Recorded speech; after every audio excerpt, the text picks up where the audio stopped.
Guys, thanks for coming. And guess my name's Robin Berg, and they're calling me the founder of Dairy Pricing. To give you a little background, I started dairying in September of '77, and at that time we were under the government support price, and for me it was a great place to be. Farming is what I was going to do. I tried working in town, but I couldn't do that. So my milk price went up because the support price went up 33 out of the first 36 months. And it was all because everything went up. Support price parity, it went up. And just like all of you, you produce milk, you make money, you produce more milk, things are working right, and that's what you do. And then came the '83 Farm Bill.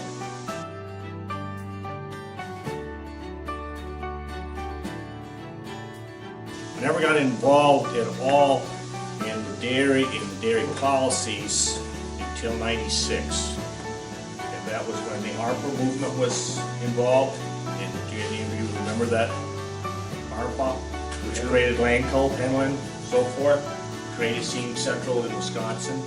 Well, three of the gentlemen who put up the majority of the money to create that lived within 30 miles from me.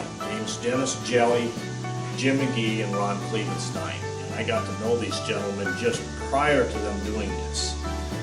They were all NFO members, I was not, and you just created friendship.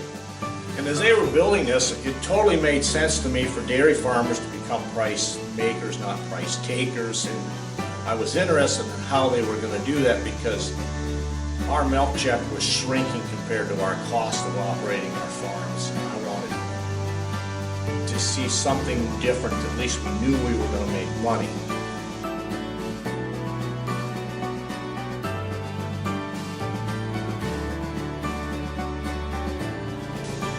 Well, I didn't know how many cows there were in the United States. I didn't know what U.S. production was.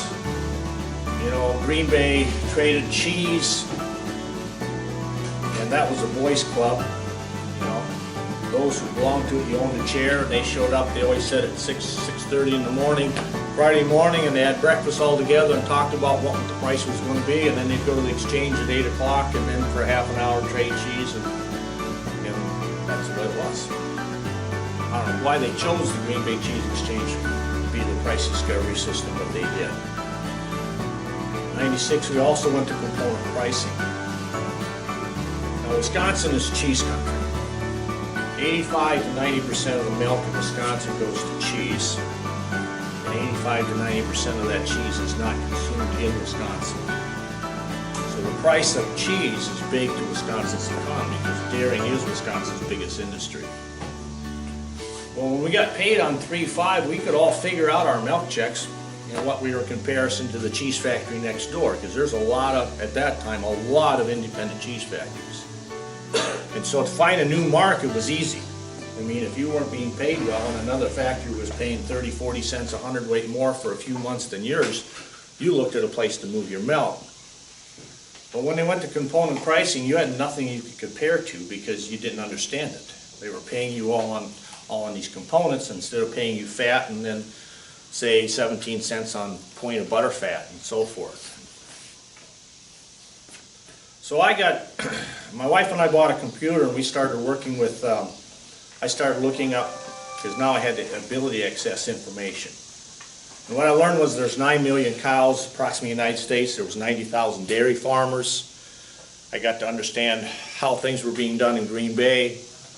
At the same time, there was questioning about the activity in Green Bay, and Tommy Thompson, the governor, then at that time put together a task force because the farmers, Wisconsin and Minnesota, wanted to investigate the activities and how they were trading, and asked for one thing, that the buyers could not trade against intentions, which in layman language means that a major buyer of cheese, and let's say Kraft, could not sell at the Green Bay Cheese Exchange. They could only buy. Because they could benefit by selling a few loads of cheese, dropping the cheese price 5-10 cents on a given day, and then that next week buy hundreds to maybe thousands of loads of cheese at the lower price to benefit their corporation. Well, Tommy Thompson overloaded the task force with people from the industry, and not producers, and on October 17th of that year, they decided that no, none of the participants at the Green Bay Cheese Exchange would do that. And it was only involving block cheese.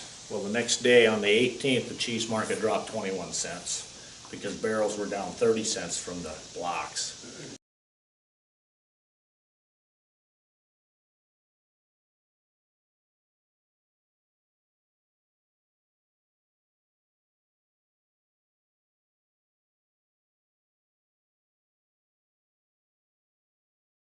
And after that activity, that's when the Green Bay Cheese Exchange got it closed and it went to CME. Well, the advantage of going to the CME is there was transparency. We had a way to see what was being traded at what price, being traded 3 days a week. So as I was working trying to put these numbers together and accumulating the information, we got to the December of '98, and in Wisconsin on cheese milk we had 17.34 milk in December. In February we had 10.27. And the cheese market dropped 70 cents in 3 weeks in January. And my local cheese maker, who I was not shipping milk to, said, you know, the co-ops have the right to fix this through the structure of marketing agreements in common. So I got to investigating that, and I went to looking at, because I had moved my milk to NFO at the time through the ARPA process, as many of you traded Lanco. So I started asking how much cheese was traded. I wanted to know these questions, and what I found out from the gentleman that to give me the information, there was 63 carloads of cheese traded in those 3 weeks. And there's 44,000 pounds of cheese in a carload, and that number came out to 2,640,000 pounds of cheese. So it was either 61 or 63. I have to go back to the crash of '99.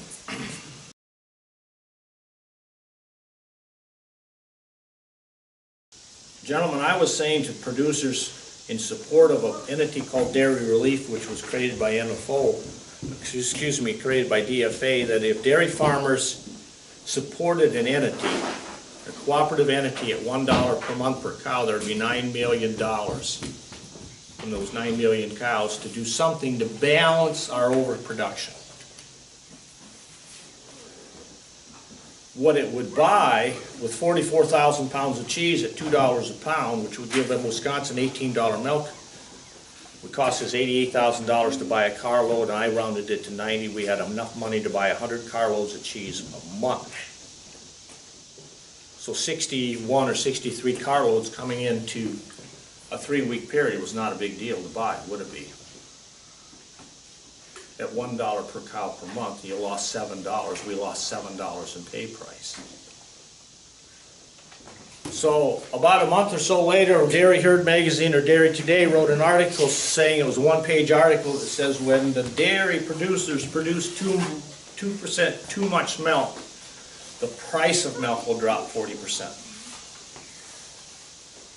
And I got really peeved, because no good business person allows 2% of anything to destroy 40% of your price. You simply remove the 2%. That simple. That's how you do it. So I started working on a way that we could remove this, remove the product. So if we gave it to the food pantries or the schools or whatever, just let's get it to people. Instead of take less for it, let's move it to people. And that's where I've worked toward today.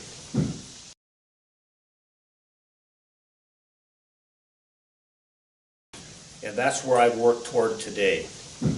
I'm not into supply management. I'm not into quotas. I believe what the dairy producer has to do today, because I don't believe anybody in this country can tell anybody how much milk is needed tomorrow. I believe the American consumer wants your production. You simply have to balance it when there's too much. And that's what dairy pricing is about. It's for you as dairy producers to stand at the back door of your processing plant and ask a price, because I believe that's why you do not receive a price. You've never asked. ARPA was talking about asking a price for your milk at the front door. With dairy pricing, because they had no monies coming in dues like dairy pricing does, There was no money to go to the back door of the processing plant and help your processing plant balance when you have overproduction.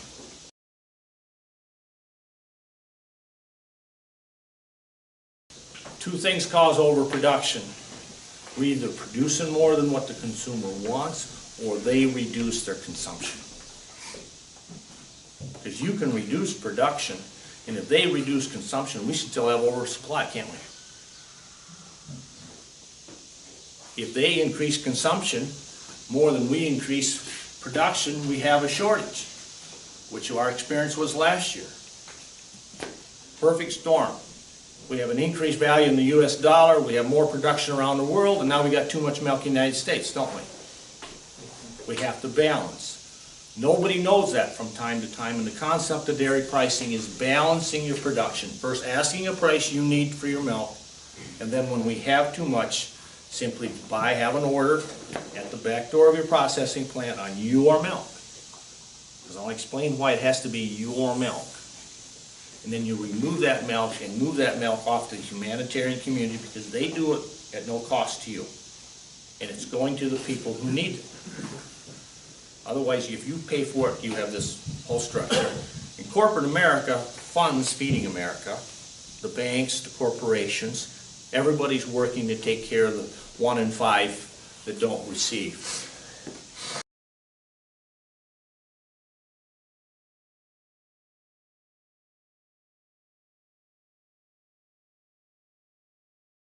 In building this cooperative, I worked with Marvin Beshore at Harrisburg, Pennsylvania, to get the understanding what Capra-Volstead meant. And learning and understanding what it said, reading it, and explaining, because I initially wanted to go to the Mercantile Exchange. I wanted to take $9 million and go to the Mercantile Exchange and just buy right off the chair. And I'm asking Marvin about this, and he says it's illegal. So I'm reading to him, or saying to him, which I've memorized, I said the Capra-Volstead, which was signed into law on February 18, 1922, says that farmers and ranchers, producers of agricultural products, have the right to price their production. They have a right to price their production with their neighbor if they form a co-op. If they farm a marketing agreement, it's co-ops together, and they have the right to form a federation and agency. So I said to Marvin, why can't I go to the CME? He said, you go back and say that again to me. I said, it says farmers and ranchers, producers of agricultural commodities have the right to price their production. He goes, stop. It says they can price their production. That means you can price yours, and you can price yours. But if you want to work together, you've got to form a co-op so you can talk price. So I said, okay, what's my problem? He said, Robin, do you know whose milk is in the cheese at the CME? I don't have a clue. How am I going to follow your milk on a truck to a processing plant, to a truck, to the CME? I got no way of doing it. But because I was vocal in speaking up, I ended up on the State Dairy Committee at NFO in Wisconsin. And I'm sitting at a meeting one night before the state meeting, and we're sitting around, there's a gentleman, an attorney from Milwaukee, comes in, employed by NFO, and he said, oh, by the way, we've got some dollars have come in from this dairy plant that filed bankruptcy, and so there's a little money coming in because now they've sold off all the assets and you're getting like 30 cents on the dollar or whatever. So on my ride back with the national director, I started asking him questions, because this was before my time, this bankruptcy. Oh, he said, when that plant closed, it was full of cheese. And he said, I'm really peeved, because he said, we had right to that cheese in that plant because it was our milk that was unpaid for. But NFO didn't want to take the action, so now we're just getting what's coming out of the brick and mortar. A light went on. I can't price your milk at the farm. You make a raw product. I can't price your milk at the front door. But when your milk went in that front door, you weren't paid, were you? So it's still your milk when it went in there as fluid or powder or cheese or whatever it is. But I can stand at the back door with your money, with an entity, a co-op we create together, place an order in competition to the normal buyers and say, this is what we have to have. If you won't pay it, then we're going to buy it and remove it. What you say isn't worth what we are asking, and we're going to give it to somebody else and promote a new customer. That's how dairy pricing works. So you're asking your consumer for a price, and then you're balancing if you have more than they want to maintain that price. That's what dairy pricing is about. I have people who are concerned about their dime. Well, I'm giving up a dime. No, you're not. Not in my eyes. My eyes say you're investing a dime because your dime comes to dairy pricing. But it's not dairy pricing's dime. It's your dime in dairy pricing. And dairy pricing takes your dime and goes back to your processing plant because you can have the right to price your milk. And then when we pay that processing plant for that powder or cheese or milk, it goes back in their account. And then when you get your next milk check, it comes back to you. So what you're doing is using your dime to balance, protect the price, and maintain your price and income. That's what the dime is about. Or whatever more it might take to balance. Because you'd much rather balance 2% than lose 40% in price, I would think. Because if you want $20 milk, it would take 40 cents to balance, wouldn't it? If you're over 2%. Or otherwise you can have a 40% deduct. And that's what we experienced in 2002. Instead of having $20 milk, we had $12 milk. We had 5% too much milk. We should have spent $1, right? We'd had $19 milk. In Wisconsin, we'd take another $2 off for processing, for make allowance. But 17 beats 11.35. That's what Wisconsin milk was in 2002. Another experience that I had in FAO in '99 is that said, well, we had all this milk, that's why we had this crash. Well, in August of '99, we were back to $2 cheese. If we had so much milk in January, why did we go back to $2? Because they had the right to fluctuate the market. What happened in August of '99? They found 65 million pounds of cheese someplace. That wasn't in the July report. And where did the price of milk go by November? Right back down the same thing, 2 $7 drops. If we would have bought the cheese in January and the 65 million pounds of cheese in August, it would have cost us 8.5 cents a hundredweight. But instead we suffered 2 $7 pay drops. So that's why I've worked with, and others have helped me, many others have helped me create this to explain to you, you can do something. The cooperative law under capital laws gives you the right to do this. And support your processor, because remember, you make a raw product, it's got to be manufactured. People want it, but you never have asked a price. And that's what dairy pricing is about. How you spend your money. You can either spend it in price and receive it that way, or take the falls. That's what dairy pricing is, and how dairy pricing works for you.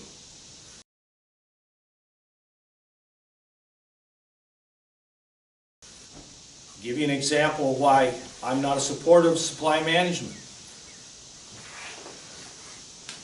In 2001, after we went through low milk prices after 99, 2000, and 2001 August, the industry told us that we as dairy producers had our production totally in line with demand.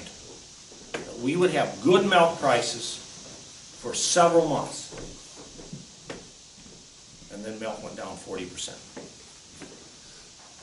What happened in 2001? 9/11. We lost 4,000 citizens. And immediately the cheese market went down.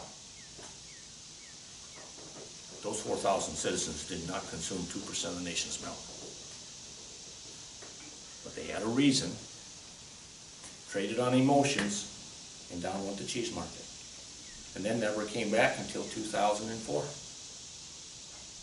If we had had the money and stood at the back door of our processing plants and simply said to the Krafts of the world, no, you can trade above this, because remember the law says we have the right to set the minimum price.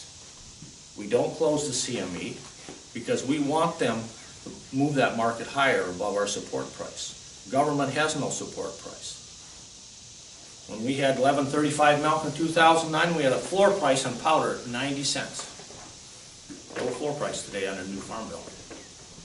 Powder the other day was 71. So where do you think your next milk checks go? That's the reason for dairy pricing. It's not a quick fix. Quick fixes are temporary.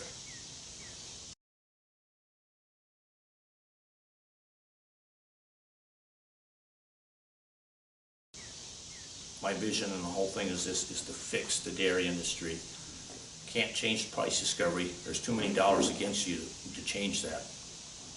But you have a system here that I believe and many others that you can do something about your price of milk and create new customers. When you take your milk to someone else who's not consuming your milk, you're working to create a new customer.